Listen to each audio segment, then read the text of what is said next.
Okay, rulers, settle down.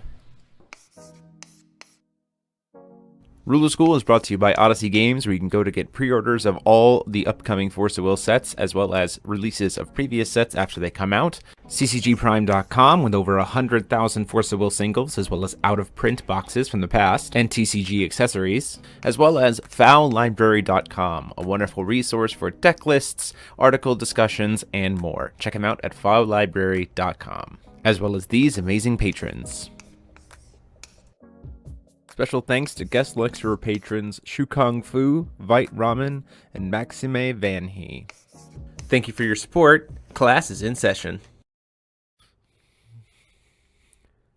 Hello, rulers. Welcome back after a long week of Force of Will to Office Hours, your favorite ever live Force of Will podcast, featuring myself, DMO73, and I am joined, as always, by Paul Reisman. Hello. Hello. Was my voice playing during the intro, Stranger? Was people hearing me? It should have been muted during the intro. Apologize if it wasn't. We're here, and I'm joined by a puppy. I'm gonna say hi, puppy. Hi, puppy. Hi, puppy. There's echo or something? Interesting. I don't... Let's... Hold on. Let's try to fix that. I don't hear any... Go check my settings, too. I don't think it's anything on your end. Good to know, though. Hold on. Let me mute myself. Hold on for technical difficulties.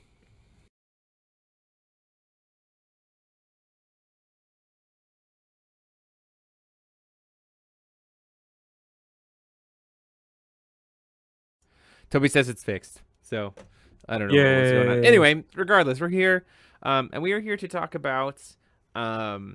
a few things about Wanderer format specifically. I recently had someone say to me, it was kind of this way before the combination ban list, but I'm still hearing it from some people post combination ban list. This idea that New Frontiers Wanderer is just New Frontiers plus Lorite and Farer spell. And so that brought up, but I was like, let's talk about that. And so that's what we're going to be chatting about tonight, as well as trying to get some feedback from you guys about where the channel needs to go from here in terms of Wanderer content. Because starting next week, Odyssey Games is also converting to Wanderer. Yay! Yay! Puppy says yay. So that'll be exciting. So now both Paul and I can both record... Paul and I can both record Wanderer content, which is great. We can also focus deck builds and deck profiles. I will admit that it has been a little bit harder. You might have noticed that this month's feature matches have been a little bit, I don't want to say like lower quality, but like a little bit inconsistent in terms of upload schedule, because it's just been weird recording New Frontiers content when I know everyone's looking at Wanderer. Like, it's just been tricky. So I'm excited to be able to make the shift. Also, before we get too further in, I do want to say, check out the link in the description if you haven't already to get signed up for FowFest.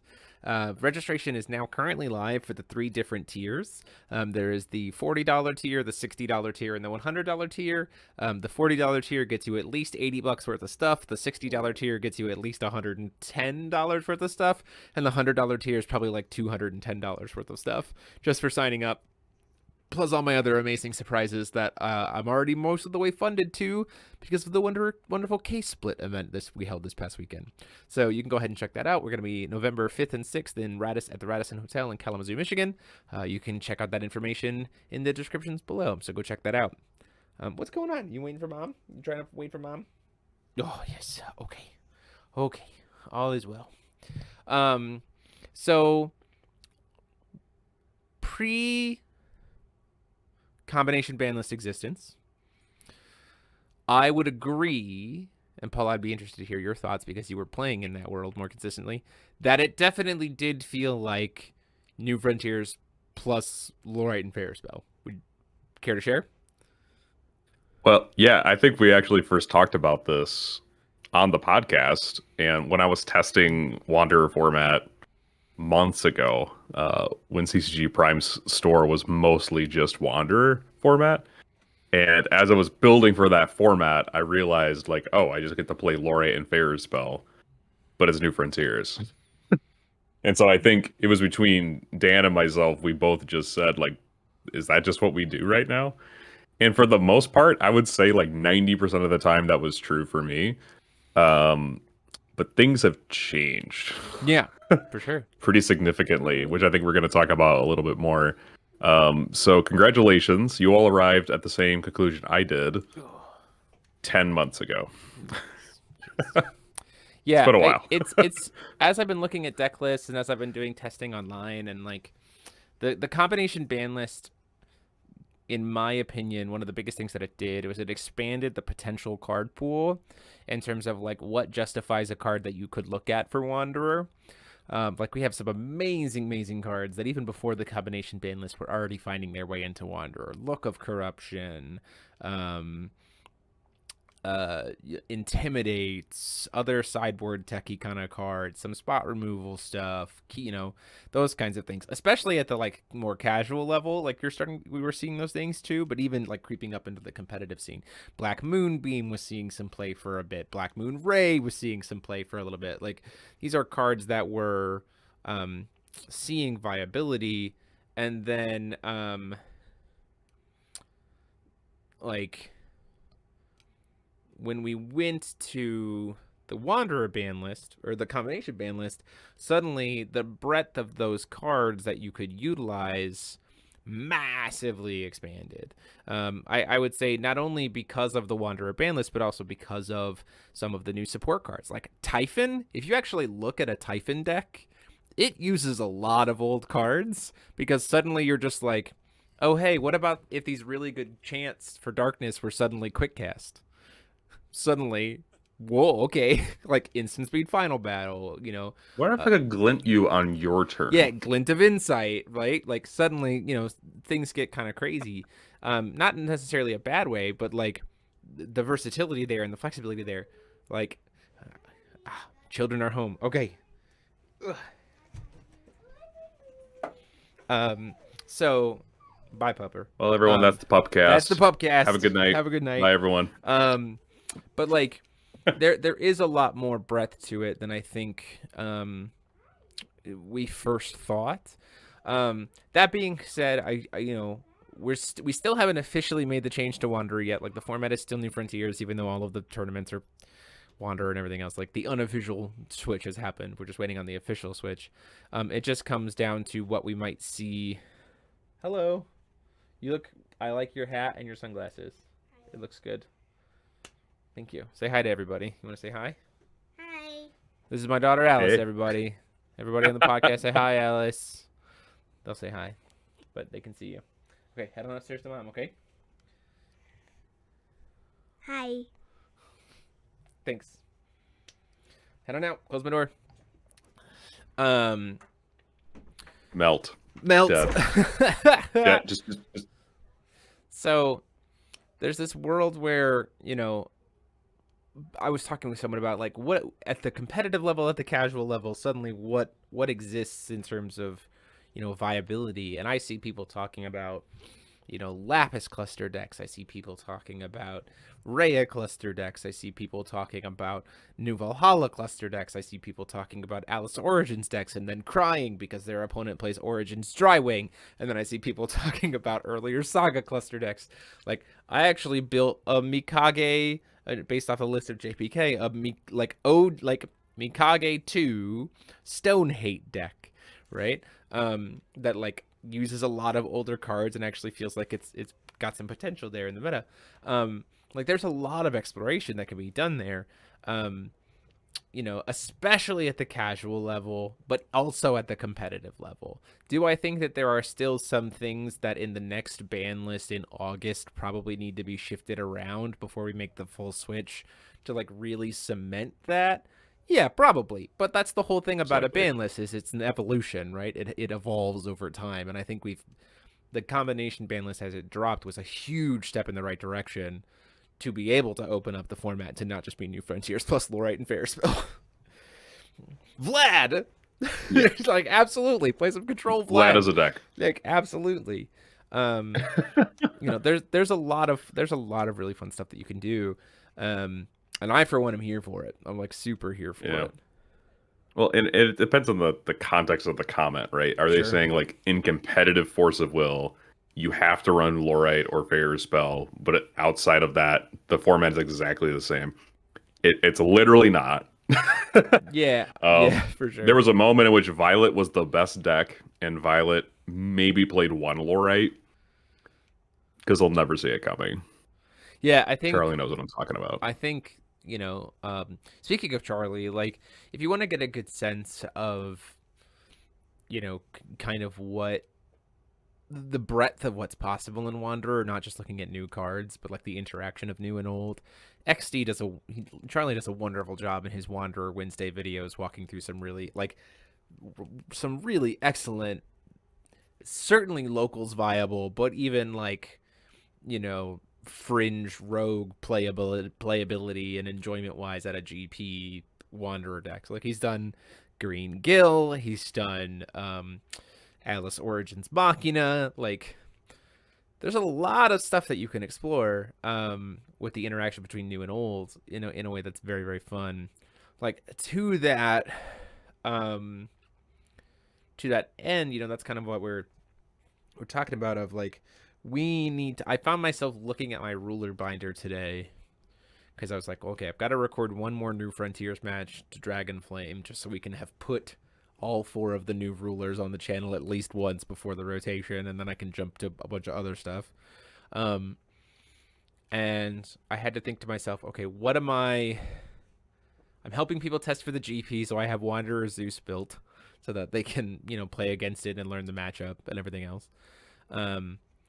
And then I was like, what other Wanderer deck can I sleeve up? And I was looking at my ruler binder, and I was like, okay, what sounds fun to play, but also what do people want to see? What have I heard about? I don't just want to copy Charlie's videos, even though that'd be a nice little natural link to take his deck profiles, maybe spice them up a little bit to my taste, and then throw them up so they could be kind of like cross promotion.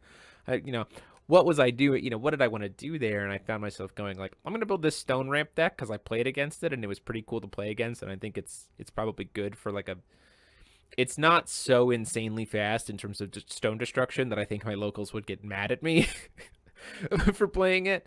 But it's still a cool, like, look at the interaction of old and new, you know, cool kind of feature. And Ruler School as a whole, you know, from even before the rebranding, has always been about, you know, Force Will is a game that majority of players are enjoying it as a tabletop, you know, casual local level community game, but there is competitive elements. So we focus on the casual and enjoyment. We provide opportunities for growth through discussion and community, and then we do coverage of the tournaments.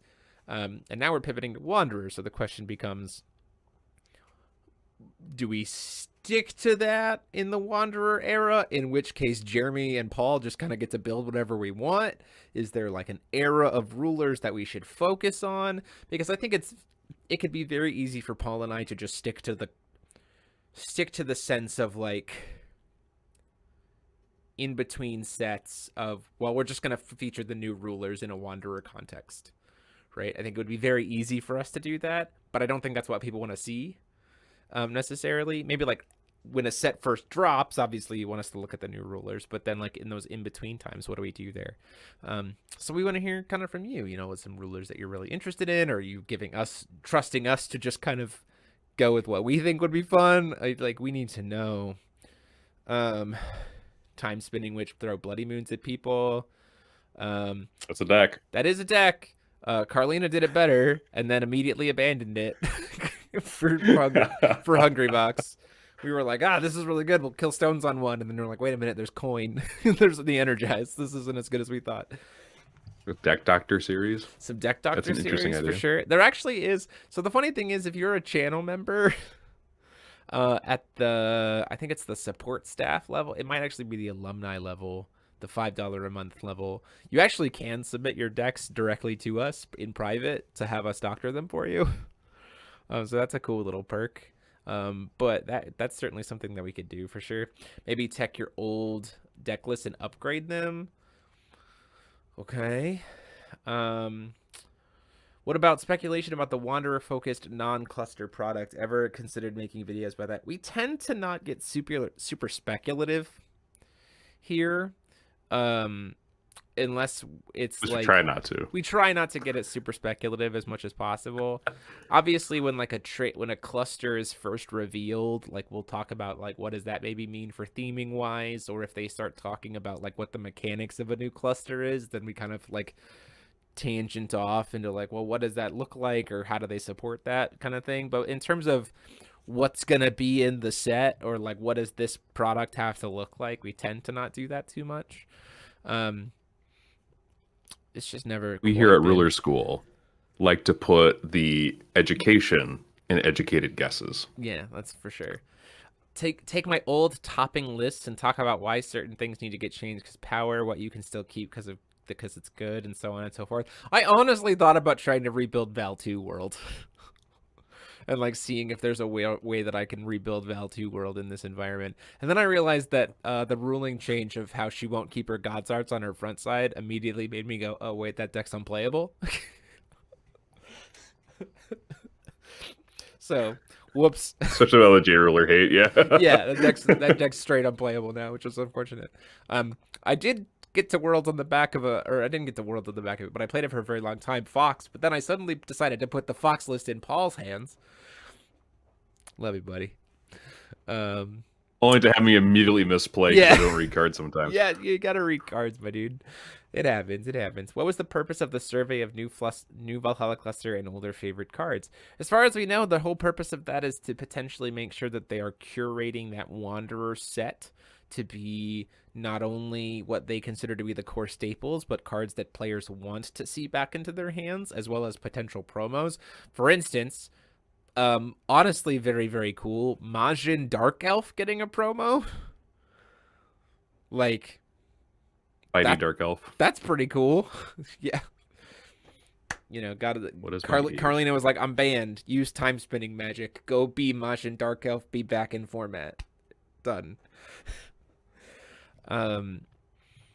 Yeah, I think that's which to me is also very cool, that they're like directly asking for, you know, the community what cards they would want to see. I think that again speaks to their drive to listen more directly.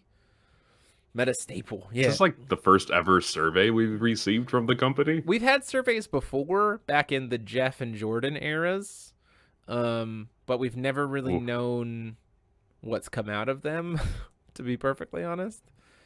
Inheritance cards. I'd be down for Inheritance making a comeback as a mechanic, or seeing some support. What about update videos about decks you've already built on the channel? What I would do for Magna after more than a year's passed. I don't really know much about... What's interesting is like the chat is coming up with ideas for us, but I'm wondering if the chat wants us to do those things. That's true. That's true.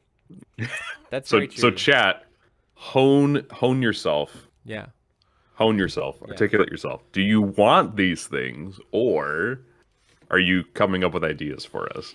Because like, I want to know what you want. There's a very real... I mean, there is a real world. We were kind of already doing it with the yearbook, right? There is a real world where like we've got like 100... There's like 127 rulers. And there is a real world where we just go, start at the beginning! And just like try. I don't want to do that. To be perfectly New Game honest. Plus. I don't really want to do that, if I'm being honest. But you know, I also do not. I also don't want to do that. I know I already said I don't want to do that, but I also don't want to do that. You know, I think there's a world where maybe we try to say like, because there's been some very cool Wanderer decks that I think should be featured, and I want to try to build them, like Brunhild's Turbo Seal, right? Like that's a deck that certainly has a lot more interaction in now than it did before, especially with Horn of the Sacred Beast coming back. Like seeing very...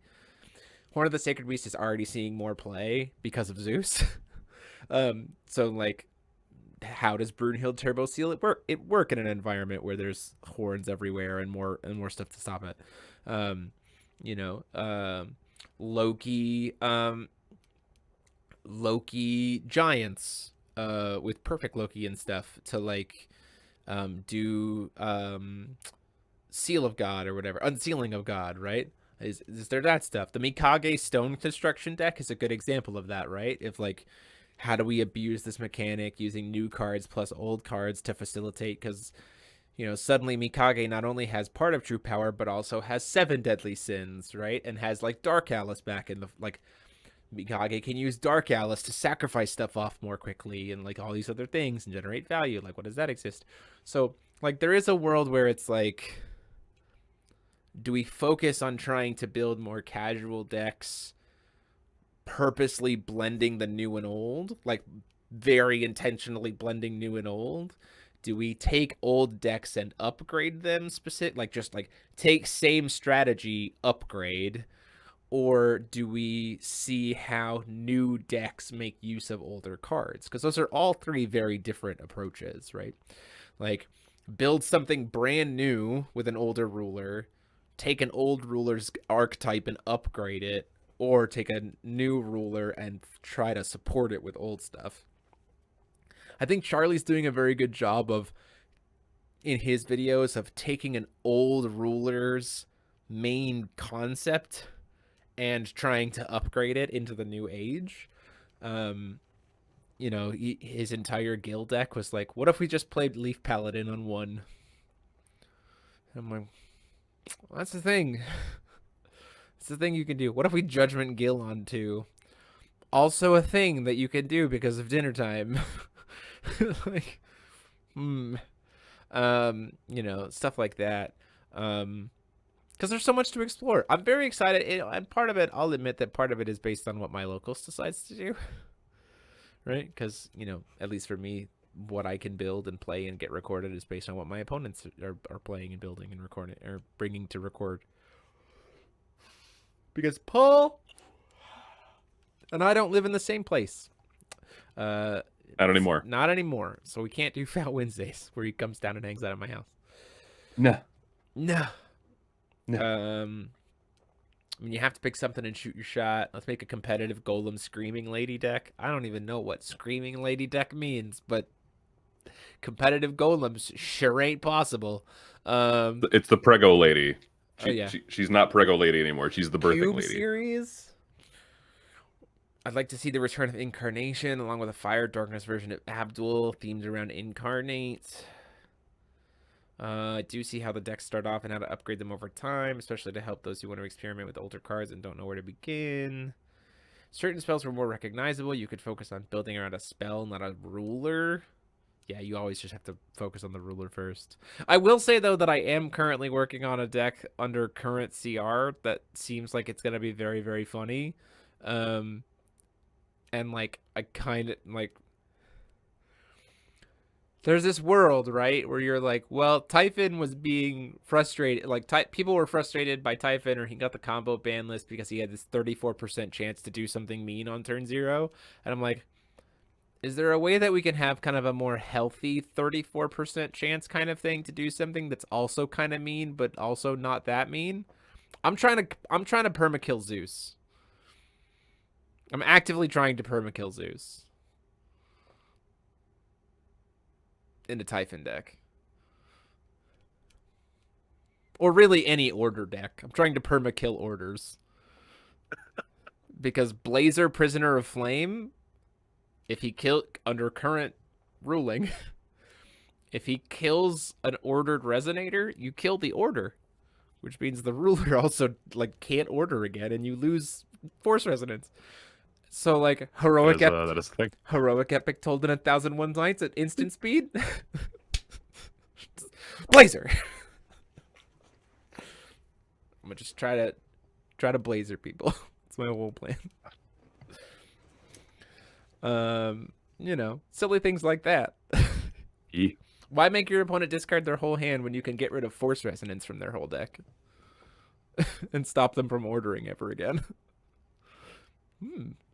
Are we saying we should have a competitive series of videos and then a casual series? Maybe, for sure.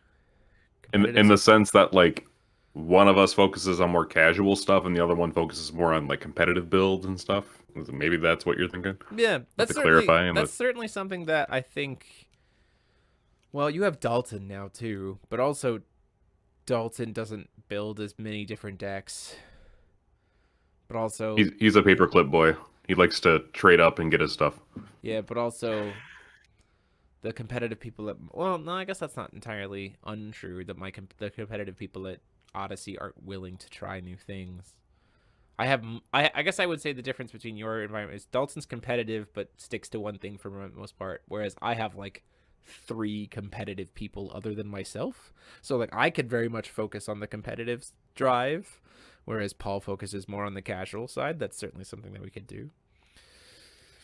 A foul iceberg video.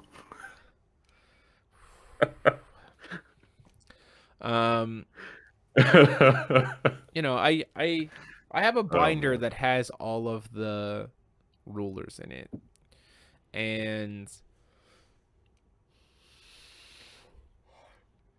as we go into, you know, because there's also this world of Wanderer is so wide, rather than trying to force build into a specific way, you just come along with us for the ride and we just build.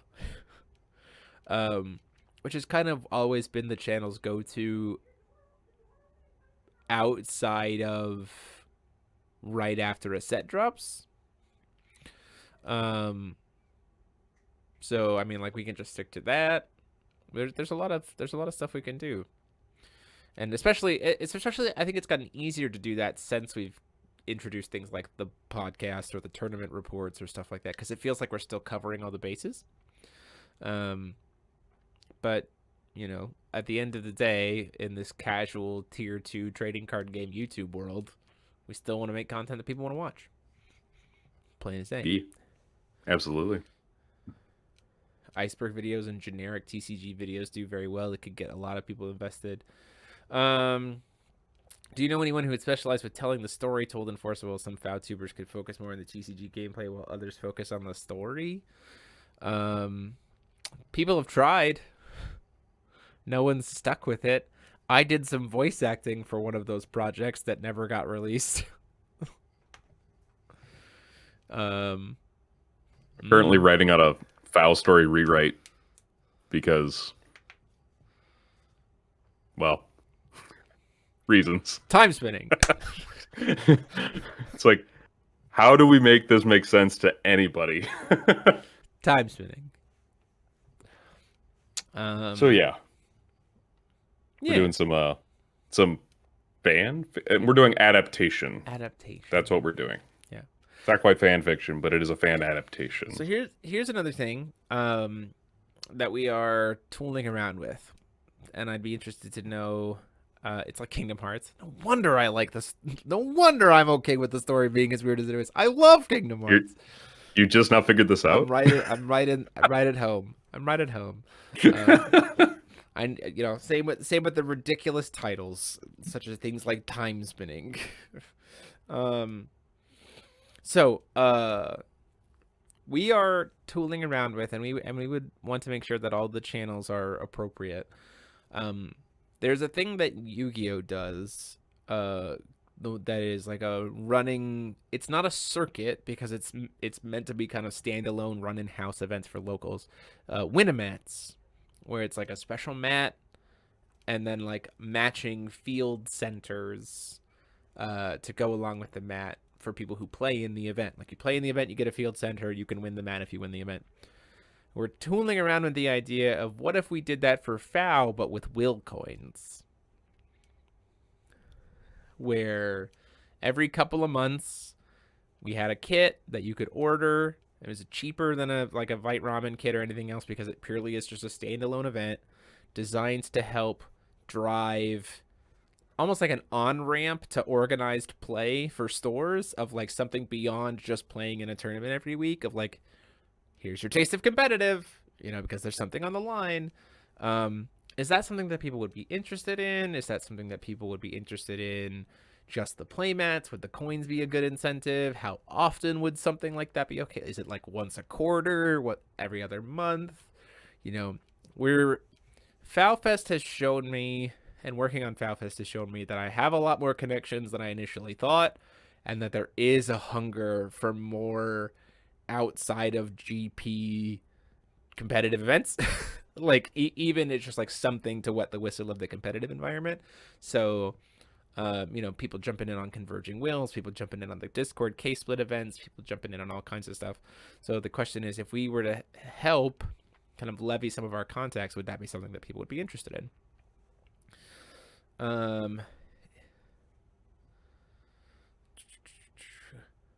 Gem accessories, X FOW, cluster chibi playmats. So the thing would be, in terms of the making sure it's on the up and up, right? Would be like talking to the company and saying, like, do we have permission to do like fan arts for these playmats specifically for this kind of thing? I know Malaysia already does it with converging wheels, or Singapore already does it with converging wheels. They do a wonderful job. But we need to get clearance for that as well. So there's work to be done, and I'll be trying to set up a meeting with Svetlana about it as well. But anything we can do to capitalize on the influx of players we've seen and give stores an easy on-ramp, I think is what we're wanting to try to do. Because really, Wanderer is great. Like, I'm really enjoying it. And our locals were like apprehensive about it until we told them that until the supplemental set comes out, you can just proxy any card you want and play Wanderer. So then suddenly all of them were like, oh, well, yeah, okay, sure. I'm like, great, easy on ramp. For sure. Always love Winamats, and coins be cool for the rulers without those coins. Yeah, they would be will coins that like match the mat. Just like the field centers match the mat for the Yu-Gi-Oh ones would be the idea. I think that would be really, really cool. And we could also, like, that would be a cool way to like feature other fan artists and like get other characters that maybe haven't seen play mats before. Cough cough Pharesia, cough cough. Just throwing that out there. Look, don't judge me. It's only my favorite card of Rhea Cluster. Or of Alice Origins Cluster is just Pharesia. Look, if you're allowed to get obsessed with Institute, I'm allowed to get obsessed with Pharesia. That's fine.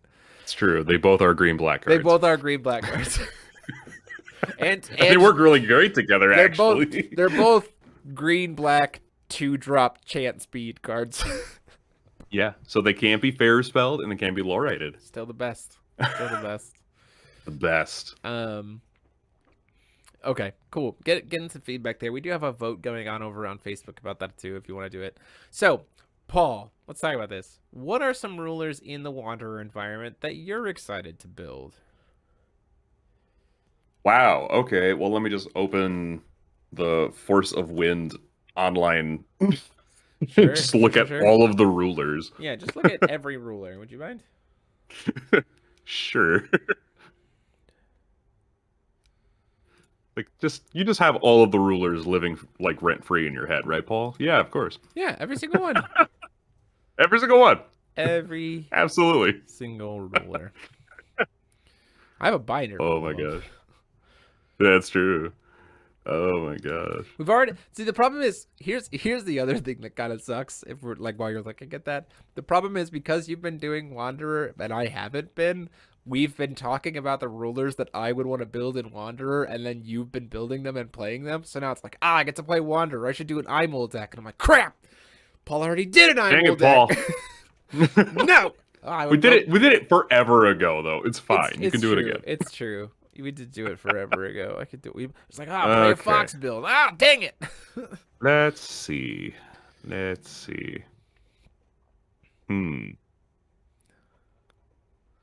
I would be interested potentially in an Abdul control, potentially, because it's a single color. And then just protect the Abdul. There might be something there. Play protect the abs. Protect your abs. Abs. Wear chest plates. I'm really interested in like a reflect, refrain, or rework sort of deck. Like, what do we do with that? Just like good stuff deck.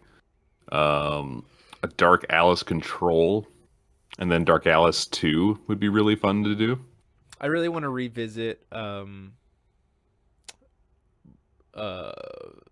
Faria, AO Faria. Yes. With, oh my gosh. with Regalia Beast. Good old Regalia Beast. Just be like, Oh. hey, what's up, Dolly Regalia What's up? Beast?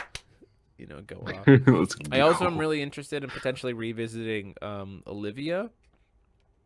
Because I still stand by the fact that Olivia is very good, and the fact that her God's Art just gives her will at the beginning of the game is pretty great.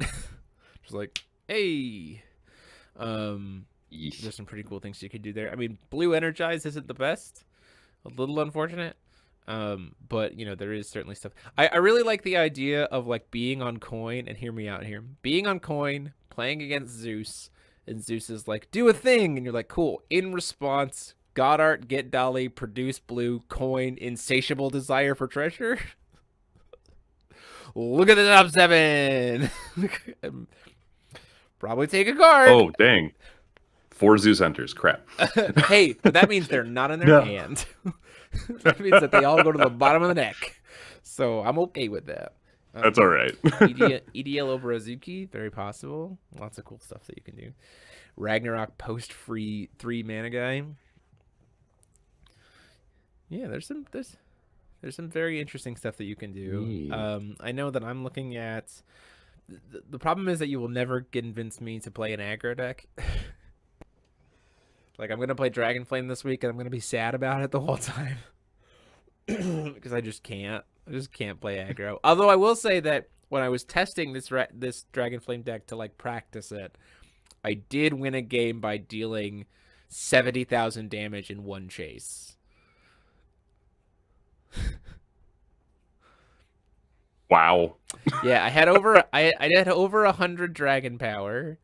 I had 2 dragon, and then I cast the second dragon shrine when one was still on the field, and reanimated 3 Tigerin dragons and 3 blade dragons. So not only were the blade dragons shooting for a bunch, but they were also all pumping up the different Tigerin dragons, and every single one of them was triggering to shoot my opponent twice because I had 2 shrines. So it's just like 70 grand. The most I've ever done in one chase ever. Just so gross. Just disgusting. Just got to look at the Athenia deck profile. Personally, I think the cards that worked with the Brad would be good for Athenia. Absorbing Knowledge, Spark of Life, Starving Beast, for sure. Absolutely. Probably, yeah. Also, those cards, honestly, those cards also work really nicely in Fox. Yeah. Because that's real. Because, like, you can just be like, Spark of Life, target my Fox, and your card. Fox can't be destroyed.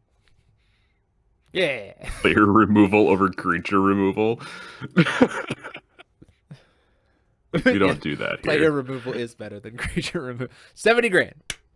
Dragonflame isn't pure aggro. I mean, like, he's more of a, like, burn, like a mid-range burn. But also he can, like, in Wanderer, he can be an aggro. I mean, let's talk about Maj and Dark Elf, right? Like, turn 1, we coin. Like, you can slam down 1,500 damage and still have a coin up for interaction during your opponent on turn 1 with Dragonflame, with, like, the Majin Dark Elf, because you can, like, order Zhuge Liang, ping yourself, produce red, play Majin Dark Elf off the red, call stone, swing in for 9 and 6, just, turn things sideways. Like, you can do that. Like, that's an interesting point. You know what, actually, Arthur Pettigrew, you bring up a good point. We had this conversation at my locals because we have some players at locals who are very, very, very, very, very committed to being aggro players. It's just what they enjoy. They like turning things sideways. Nothing wrong with that. That's just what they've always done. And their apprehension at the Wanderer ban list, as well as Wanderer as a whole, is that they feel like aggro can't exist. So let's talk about that. With pre-Wanderer ban list, Wanderer combination ban list, aggro's identity was kill you on 1 with a cheese strat, right? Or like a combo kill. That was aggro. And we do have some decks in the format that have a good amount of life gain, but we do have things that are anti-life gain and in the aggro color in the form of Rogue Spectator. And I would say that in Old Fow, aggro was killing on 3. I think that's fair, right? In Old Fow, like hard aggro was killing on 3. I think back to like Keurig, right? With like Piale Ellie and Ground and Air Supremacy and all that kind of stuff. And now aggro is back to killing on 3 because I've been killed by aggro decks. Don't get me wrong, they're not quite as like turn 1 play a thing, turn sideways, turn 2 play a thing, turn sideways, but it's like taking that kind of burst aggro kind of concept from the last format that was killing on 1 and saying shift the pressure generated by that approach back 2 turns, where it's still needing to feel kind of like a bursty deck, but it is still just turn things sideways, try to kill you, and it's happening on turn 3. Shaka is one hell of a card. I'll just say that. Yes. I agree with them. Too many efficient one-sided board wipes. But that's why I'm saying, like, the identity of aggro has changed. So you bring up a good point. There are a lot of good, efficient one-sided board wipes. The efficiency of aggro, or the identity of aggro, how do I want to say this? The methodology of aggro has changed. That's the word I want to use. The methodology of aggro has changed and evolved. But there are still aggro decks.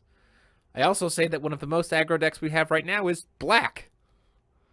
In the form of Typhon.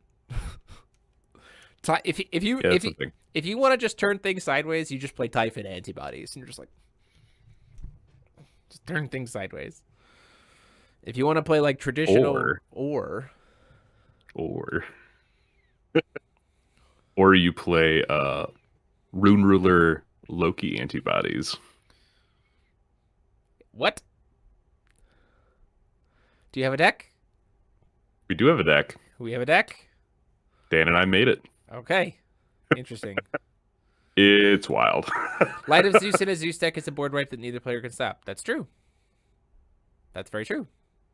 It is a single card in a singleton deck that costs 2 will unless they've hit one of their other 3 singletons, because no one is playing Darkness of Zeus right now. It's too much of a liability against other Union 7 decks.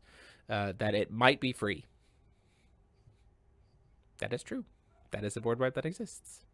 Which is why I want to say, like, to be able to put up with those kinds of stuff, aggro has kind of evolved into burst grow, where they're like trying to like slam out damage very quickly and overwhelm you rather than like build the progressive pressure in the first few turns by turning things sideways. Unless you're Typhon. Typhon's just like, nah, slam things sideways, go. You absolutely can get bodied by antibodies. Get bodied. Had it happen. Had it happen. No, they're eating me. No. As for other rulers, I'm very interested in pretty much all of the rune rulers. I think they can be revisited pretty easily, and actually do some really interesting stuff because we do have some new support for them generically. We mentioned Brunhild already, but like Isis.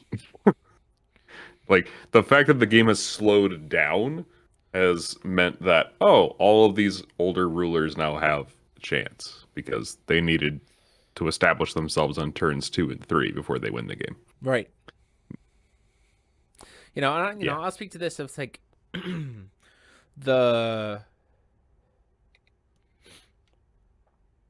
and again, I think this is a good point for us to distinguish again between competitive and casual, right? Because like we're seeing in the competitive environment that the lethals have already shifted back to like turn 4, turn 5 average, turn 3 with really good hands or poor interaction. Like, we're seeing that kind of across the board in matchups, which, to be perfectly honest, we have been in that format in the past and considered it fine. Like that's been fine because people are engaging in the game and there's good interaction and it goes back and forth and everything else. Like I would argue that like that was the piece of Feasting Moonstart meta where like in terms of the pacing and how long games went, we didn't have a problem with how long games were going because there was this good. We had a problem with the fact that the deck that was doing that was like pretty much exclusively Feasting Moonstart, and now we're in a Wanderer environment where like every deck is that, right? Which then feels a little bit better in terms of options, especially even at the casual level. I've seen a match between two high-profile players playing Order Loki versus Order Zeus that they told me they played a 90-minute game one, and I went, guess what, you guys? That's a draw. Like in a tournament scene, that's a draw. That is how floor rules work. That is how floor rules work. The Evil Tree. Dan, you don't get to talk to me about Evil Tree. I hate Evil Tree. It needs to burn forever. It's very funny. The first time I played against Dan with this Evil Tree deck, I was like, I looked at his hand with a Hera. I saw that it was Olympians, and I was like, I'm just never going to attack you. Then I'm going to play Hades with Union 7, and then I'm going to kill you. And that's exactly what I did. You get to do that in Zeus. Yeah. Yeah, well, you get to do that in any ruler that's playing the Olympians. You can just be like, nah. The Zeus. I mean, Belial Asmodeus. I've also seen some people tooling around with Adam Sykehart Olympians, which is a little bit neat. Loki Olympians. Let's go. Let's go! Loki Olympians. Runes versus Strangers. Which do you like more? I like them both differently. I don't know if there's necessarily one that I like more than the other. I would say that they scratch different itches in terms of my deck building appreciations. Like the decks from Alice Origins that I enjoyed playing the most were the Stun from like Alice Origins Stun, and also like Gil Lapis like Limit Break aggro.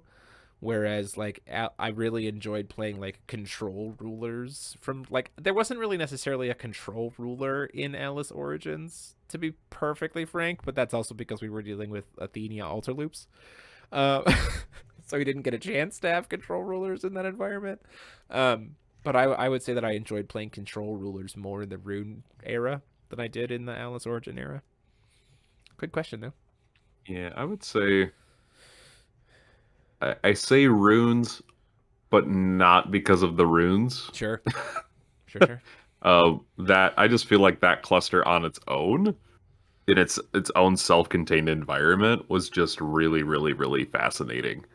There were things in that cluster with runes that, you get 5 cards in your starting hand, but you're limited in the kind of exploration you can do with your stone base and stuff you can splash in. That was fascinating for me.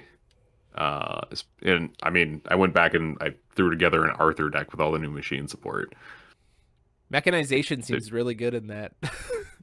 You know what seems even better? Union of the Machines? Deus Ex enters the Game of Gods. Search Lancelot. Hey! Hey, yeah, you're going to kill my Lancelot? Cool. Mechanization. Lancelot. Get another Lancelot. We've done it. We've done it. Thank you for wasting that. Well, that's the other interesting thing too, I think. New Frontiers pre-Wanderer Banlist, like pre-shift to Wanderer, was all about reaction, right? It was all about who can react better. And then Wanderer became all about proactive, right? It was all about who can be the aggressor. And then the Wanderer ban list, we hit this like, we're like we're not fully there, I don't think, but we're in a close sweet spot where you can be proactive or reactive and like be successful. I still think we're probably more in an environment where reactivity is best, but proactivity still has merits. And I think with this next, if the Wanderer ban list, this next one and combination ban list kind of helps even that out a little bit more, it'll be in a really, really good spot. I think that we're in a much healthier space in terms of you can be proactive, you can be reactive. I think at the end of the day, in a full tournament scale, reactivity is probably best. But that might also just be card games in general. Unless you're playing Yu-Gi-Oh! And you can set up 4 Omni Negates because your opponent hasn't had a turn yet. Then sack them all to kaijus. Yeah. Oh no, a lava golem. No. No. No, no, Or it's gonna burn me. isn't it Naboris? You special summoned 5 times. Nibiru. Nibiru. Yeah, Nibiru. they summon 5 times that turn. You just blow up their board and you give them a token. Yeah, just like no. I think just keep making plays anyway. Yeah, just do it. Maxi challenge. Let's go. Let's go. Yeah, there's a lot to explore. I'm very, very excited. Our locals are very excited. We're even hearing more sense of like more people coming to try out the game, which is really, really great. Continue to leave, if you're watching this post, thank you to everyone who's been in the live chat. You've been very, very helpful. If you are watching this post, which hello, welcome, please leave your comments down below about what kind of stuff we should be exploring. Do you want us to try Lumia? Do you want us to try Welser? Do you want us to old Welser like Archmage Welser? Do you want us to try Allosaurus? Do you want us to bring back Sacred Beasts? Like, there's a lot of world to explore, and quite honestly, both of our locals are probably really good environments to explore both the competitive and the casual aspects of it. So let us know and we'll try to make it happen. Especially now that all my cards have been sorted by Paul. Although for some reason I can't find a fourth Layla. She might be in the cube. Layla, Maiden of the Swamp.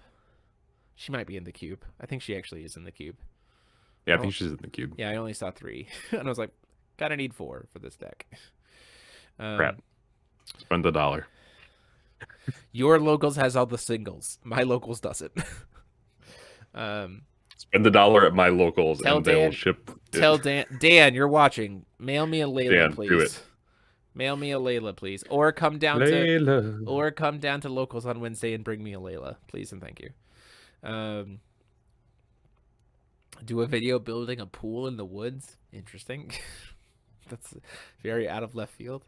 I mean, those like that fast is time lapse.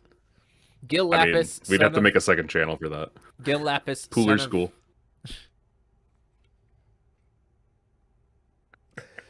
Gil Lapis, son of Rhea, ruler when. I haven't honestly no idea what the characters of the next cluster are going to be like. Like, that person clearly looks like Milliam or Grimm, but is named Aristella. The purple-haired lady from the structure deck very clearly looks like a Rhea descendant, but she's named Asuka. And I'm just like, get in the mech. Get in the mech, Shinji. What do I get? That's a lot of gas. You can cash out all of my store credit from when Paul sold you all of my extra stuff to hand deliver me a single copy of Layla. It's fair deal? Fair shake? I think that's fair shake. A wink and a nod. But yeah, that's gonna be it for us for tonight. There's a question. That's true. Like I said, FowFest, if you haven't already checked it out, go ahead and check that out in the description down below. Please consider getting signed up for that and leave your comments here about what you want to see us play. And also just be interested to hear your thoughts about, is one, in your opinion, what now separates Wanderer from New Frontiers? Because it really isn't just what New Frontiers plus. It can maybe sometimes feel like that, especially immediately following a set release, because that's just what everyone wants to play, because they want to play new rulers, but that's also card games. Everyone wants to play new stuff. Doesn't mean they have to play new stuff. So it'd be interesting to hear what you have to say there. Evil Tree versus Allosaurus, the battle of the RFG decks. Who wins? Probably Allosaurus, to be perfectly honest. But who knows? But that's it for us for tonight. So as always, this is myself, Demo73, and I've been joined by the lovely Paul Reisman, saying, class dismissed. Have a good night, everybody.